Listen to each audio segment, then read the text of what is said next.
Sheikh, where is the Muslim village? We want to come and join the Muslim village.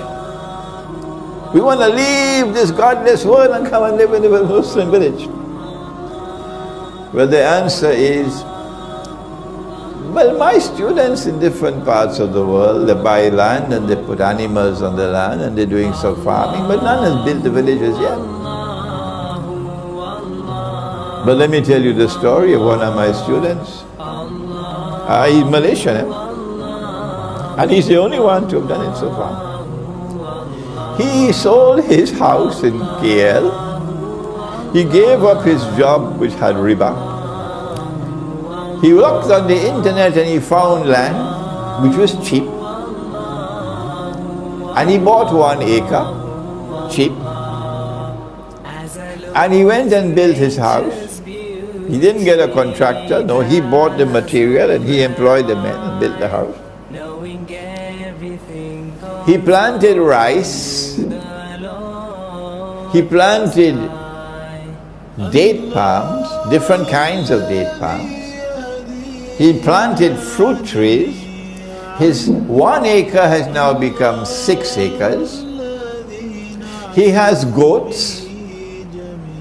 He has chicken. He has ducks. He has horses on his land. It's only about an hour and a half out of KL.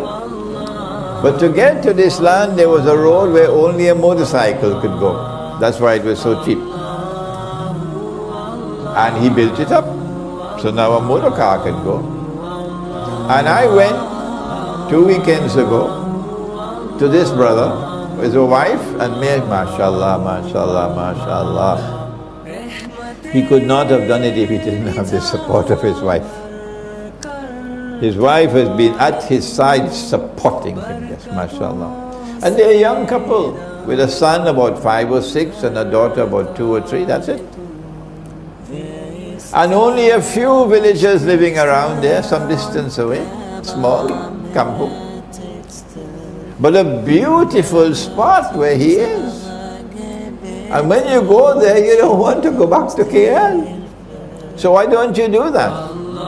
Instead of sending emails to me from France and Britain, Sheikh, the Muslim village, why don't you do what this brother has done? Sell your house in London. Yes, sell your house in London. Give up your job, make hijrah. Go look for the countryside where land is cheap. The land on which he's planting his rice, he bought for 10,000 ringgits an acre. It was swamp land, he had to pull it up for 10,000. So that's what you can do in preparation for nuclear war.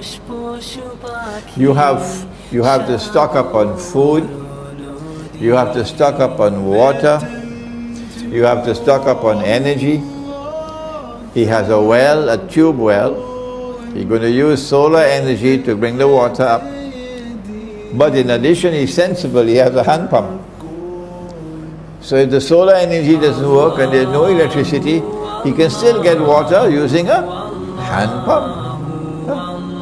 This is how you prepare for nuclear war, by getting out of the city.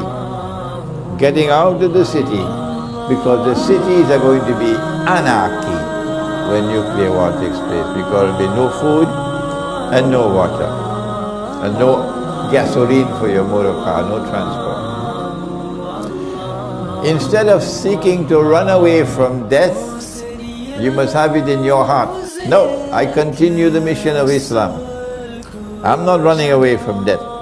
Allah gives life and Allah takes life. But I have a duty to try to protect my family as best as I can, and that's why I'm moving to the remote countryside.